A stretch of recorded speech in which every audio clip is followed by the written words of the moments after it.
Bonjour à tous. Bonjour à tous. Eh bien donc, on va commencer sur Game of Upgrades. Pourquoi on a choisi cette analogie? Parce que la migration vers DXP est un sujet qui peut faire très peur. On peut craindre de voir du sang, un petit peu du sol au plafond, tout ça. Donc cette présentation, en fait, est un peu la suite d'un premier épisode qu'on a passé lors d'un community meetup. Donc, on va dire que au meetup, c'était le premier épisode, et là, c'est la version cinéma.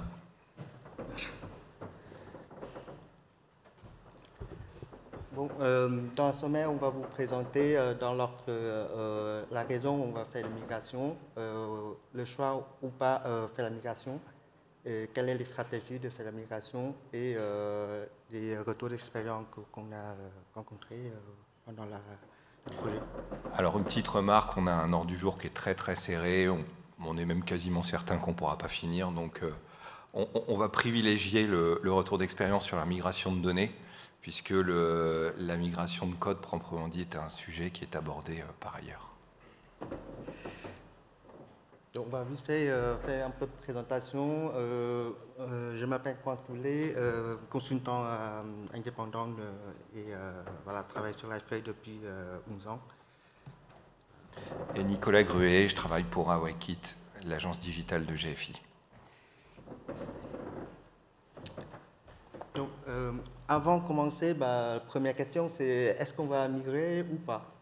Donc, les pour sont si vos projets continuer, évoluer, utiliser des fonctionnalités qui est prêt dans DSP et voilà, après les approches microservices proposées par l'architecture de DSP. Et non. Et le support aussi, Le support aussi. si le support est quelque chose d'important pour le projet, c'est un projet un peu critique pour le business de l'entreprise, évidemment, ça penche plutôt en faveur du oui. Ce qui peut pencher en faveur du non, c'est un petit peu le fait que le projet serait stable avec pas ou peu d'évolution, et c'est surtout le fait que le ROI puisse être hasardeux. Puisqu'un projet de migration vers DXP est un projet à part entière en fait. Donc si on sait par exemple que le projet va disparaître dans les 2 ans, à ce moment-là, autant partir d'une feuille blanche et démarrer sur quelque chose de neuf sur DXP ou sur la version d'après, qui s'appellera probablement encore DXP du reste. Bon, une fois qu'on décide de faire la migration, qu'est-ce qu'on va faire? On va décider d'établir une stratégie pour faire la migration. Donc, on coupait par plusieurs chantiers, migration d'infrastructure, migration des données, faire les gap analyses, faire les formations pour l'équipe et voilà, faire migration de code, quoi. Donc, on va passer sur le premier, c'est migration infrastructure. Voilà, donc l'upgrade d'infrastructure fait partie de ces étapes qu'on va démarrer au préalable. Vous avez vu que c'était d'ailleurs la majorité de ces étapes. La migration de l'infrastructure peut et doit être anticipée. Alors, peu importe si ce n'est pas très lisible, hein, c'est un fichier que vous pouvez télécharger sur le site de LifeRay. Ça dit quelque chose à quelqu'un, ce tableau-là? Ouais, quand même. Donc ça, c'est la compatibility matrix. Donc vous démarrez un projet sur LifeRay en général, vous allez sur le site de LifeRay et vous cherchez compatibility matrix et vous le téléchargez. Parce que pour avoir un support, ça fait partie des conditions d'utilisation de LifeRay, vous avez un ensemble de logiciels, de versions de logiciels qui sont, on va dire, prérequis et attendus pour pouvoir faire un déploiement LifeRay. Alors, pour faire une petite grille de lecture de ce tableau de compatibilité, ce qui est très important de comprendre, c'est la différence entre certifié et supporté. Certifié, c'est le fait que le support LifeRay dispose d'un environnement de référence validé sur la plateforme de logiciel. L'autre point d'importance, c'est qu'il faut vraiment se focaliser surtout sur les lignes relatives aux serveurs d'application. Donc en particulier, quand on regarde ce fichier, on voit que Java 8 est obligatoire pour DXP.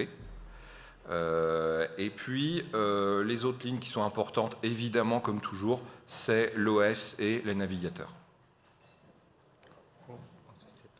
Ensuite, ou plutôt un peu en même temps, on va démarrer la gap analysis.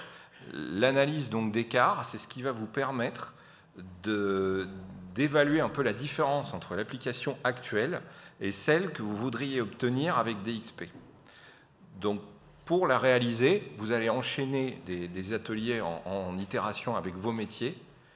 Et le but de tout ça, c'est d'arriver à une grille qui va vous permettre d'arbitrer entre les fonctionnalités que vous allez migrer techniquement et celles que vous allez refondre, c'est-à-dire pratiquement refaire de zéro en étant riche néanmoins de l'expérience de la première. Un chantier qui est souvent oublié ou pas cité, c'est Upgrade Team. Pour moi, c'est important aussi parce que avant, on travaille avec Liferay 6.1, 30. Donc, en termes de technologie, c'est du Java 6, Ant, Liferay SDK. Et on passe en Liferay DSP, bon, ça change complètement. Java 8, OS, GI, BND, les outils sont changés. Les technologies changées aussi. Donc, le jour au lendemain, l'équipe ne peut pas switcher forcément sur les nouvelles technologies, donc il faut préparer. Donc, pour nous, ça sera suivre les documentations de Liferay, faire des formations et surtout, on fait des points techniques hebdomadaires au début du projet pour avoir des retours d'expérience sur ce qu'on va faire.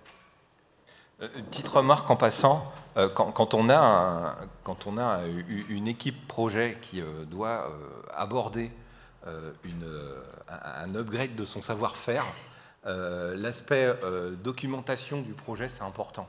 Il faut vraiment se munir d'un outil qui permet d'avoir une documentation au sein de l'équipe projet, parce que sinon le savoir-faire se perd.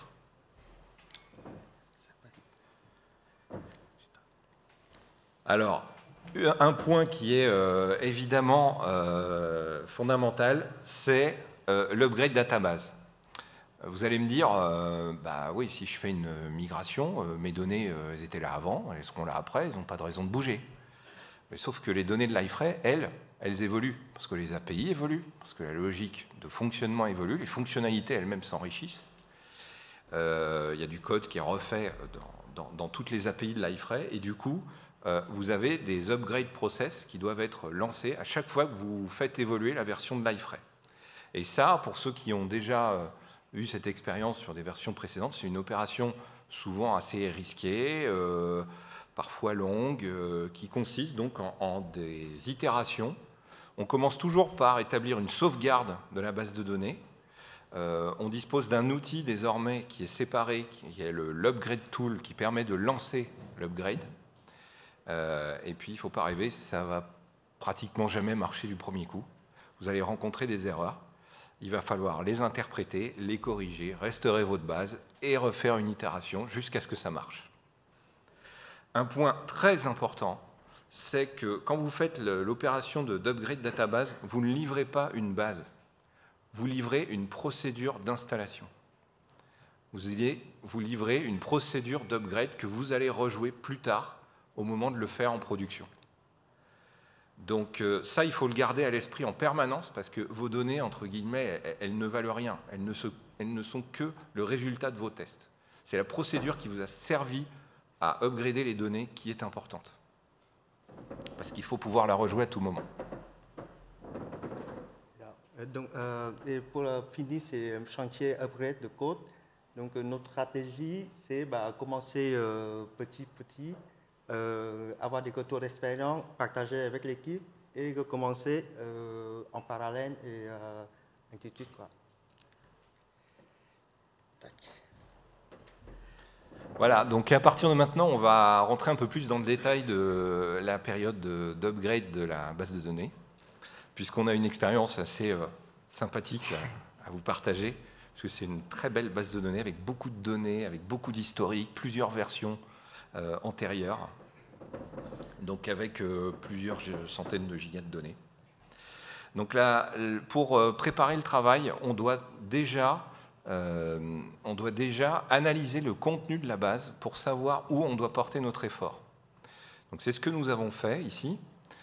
Sur notre base de données, on a pu constater qu'en termes de volumétrie, le grand gagnant est Journal Article.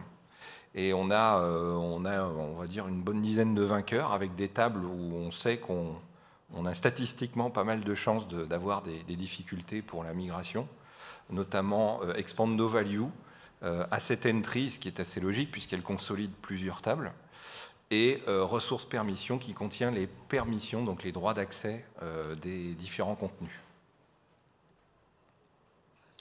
Donc dans ces étapes préalables à l'upgrade, il y a donc l'analyse de la base de données pour savoir où on doit porter notre effort. Et à partir de là, justement, on va réfléchir un petit peu si on n'a pas du nettoyage de données qui peut être fait sur ces tables-là. Puisqu'on sait que ça nous fera gagner du temps et ça nous permettra d'éliminer des cas à problème pour des données qui, de toute façon, ne seraient plus utilisées. Donc, par exemple, ce qu'on peut faire, c'est scripter la suppression des versions intermédiaires des articles, des web content. Quand je dis version intermédiaire, c'est celles qui sont entre la 1.0 ou 1.1 et la dernière. Un autre cas de nettoyage qui, à coup sûr, ne fera pas de mal, c'est la suppression de données orphelines. Par exemple, dans la table Asset Entry qui fait référence à d'autres types de données, vous pourriez sans mal supprimer des Asset Entry qui ne correspondent plus à aucune donnée. Parce que oui, quand on regarde, on en trouve parfois. Ensuite, toujours dans le pré-upgrade, il y a une étape très importante, il faut être au courant. Si vous avez une des premières 6.2 ou une 6.1, ou même avant, vous pouvez avoir des champs dans les structures de web content qui sont en double, c'est-à-dire qui portent le même nom. Ça, à partir de à peu près, ça doit être la GA3, je crois, de la 6.2, ça a été supprimé, ça a disparu, et le process d'upgrade s'attend à ne pas avoir de doublons dans les noms des structures, dans les noms des champs des structures. Donc pour ça, heureusement, là, il ferait à penser à nous fournir des scripts qui permettent de supprimer ces doublons. Alors c'est une opération assez complexe, hein, puisqu'il faut aller, avec ses petits bras musclés, identifier toutes les structures qui contiennent des champs en doublons et aller modifier tous les web contents qui contiennent ces champs pour les renommer à l'intérieur de la base de données. Donc ce sont des scripts assez puissants et ça prend pas mal de temps. En fonction de la population de vos données, vous pouvez éventuellement travailler à des optimisations, c'est ce que d'ailleurs on a fait. Donc, étape suivante, c'est la préparation. Là, on va configurer un peu notre routine de upgrade. Par exemple, il faut configurer les chemins pour pointer vers les data de documents libérés de l'upgrade. Désactiver les index avant de lancer le upgrade tool. Et puis lancer aux lignes de commande. Par défaut, si vous n'ajoutez pas des paramètres, il y a des paramètres par défaut. Il faut comprendre c'est quoi le paramètre par défaut, parce qu'on va revenir dessus sur les paramètres par défaut. On va vous partager quelques difficultés qu'on a rencontrées pendant la migration. Le premier, c'est le temps d'exécution. Des fois, ça dure plus de 10 heures et termine par une erreur. Et il faut tout recommencer, corriger, restaurer la base, corriger et relancer, quoi. Ça fait partie des premières erreurs qu'on a pu identifier. Au passage, c'est une des bonnes raisons pour lesquelles faire un nettoyage des données vous permettra de diminuer ce genre de délai. En l'occurrence, les premières erreurs qu'on a rencontrées, ce sont des erreurs spécifiques Oracle. Non, c'est pas encore. C'est la suivante. Celle-là, c'est des erreurs. En fait, c'est lié au paramètre par défaut. Donc, par défaut, je reviens. La paramètre par défaut, les paramètres de langue et de country, c'est ENUS. Alors que nous, on est en France, donc nos données sont en français. Et du coup, quand la migration des templates et tout, ils cherchent les libellés par local par défaut. Et du coup, il faut modifier, remettre en ordre avec la bonne locale FR. Alors une autre erreur assez rigolote, qui est vraiment spécifique Oracle pour le coup, c'est cette fameuse Aura 22858 et sa petite collègue 22859. Alors ce qui est intéressant, c'est que ce n'est pas une erreur, proprement parlé, puisque l'iFrame a prévu le coup et a une procédure bis pour faire l'upgrade, qui consiste à faire un backup de la table. Tu peux revenir sur la stack ? À faire un backup de la table, à procéder à ces mises à jour et ensuite à restaurer l'intégralité de la table. Sauf que sur nos fameuses tables de tout à l'heure, qui avaient une énorme volumétrie, l'opération, vous voyez, elle a pris 4h43. Donc là, on est tombé dans les problématiques spécifiques à notre projet. Comment on peut faire pour faire en sorte de ne pas rencontrer cette erreur, ou en tout cas de la traiter spécifiquement. Donc ce qu'on a fait, c'est qu'on a surchargé l'upgrade process, parce que oui, c'est possible.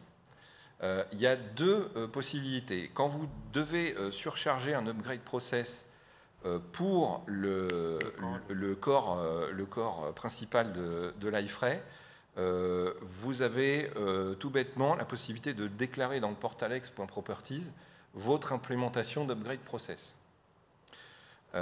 Pour les modules, c'est un peu différent. Il y a une procédure qui permet de faire un override de sous-composants des packages de l'iFrame.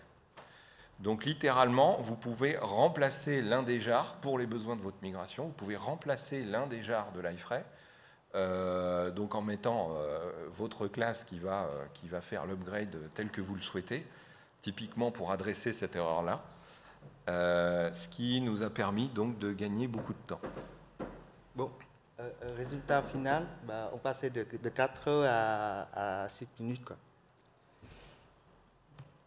Bon, là, c'est une autre erreur qui nous casse la tête parce que c'est out memory. Donc, on a essayé de tourner, augmenter la mémoire et toujours pas de problème. Et après, on peut fouiller un peu dans le code. Et c'est la création des fonds de par défaut pour tous les contenus web. Quoi. Et donc, on a fini par remplacer le traitement de upgrade process par un script SQL pour remplacer tout ça. Alors, il est à noter que ça, c'est typiquement le genre de problème qu'on peut rencontrer quand on a, comme dans notre cas, une base de données avec une volumétrie vraiment énorme, avec beaucoup de sites et beaucoup de contenu. Il est à noter que ça a été amélioré depuis le Fixpack 40, qui est arrivé après notre upgrade. Oui, nous, au moment où on fait la migration, on a exécuté avec le Fixpack 38. Voilà, donc on a rencontré ça comme problème.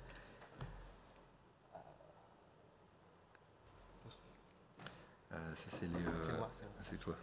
Donc, là, une fois on a la base de données migrée, on peut démarrer, l'iFrame, vérifier. Il y a certains trucs qui ne marchent pas. Par exemple, là, on citait un exemple, c'est la configuration en mode manuel d'un Asset Publisher qui citait un type de contenu journal article. Mais comme l'iFrame change le nommage, du coup, ce n'est pas encore migré dans la configuration de la portlet.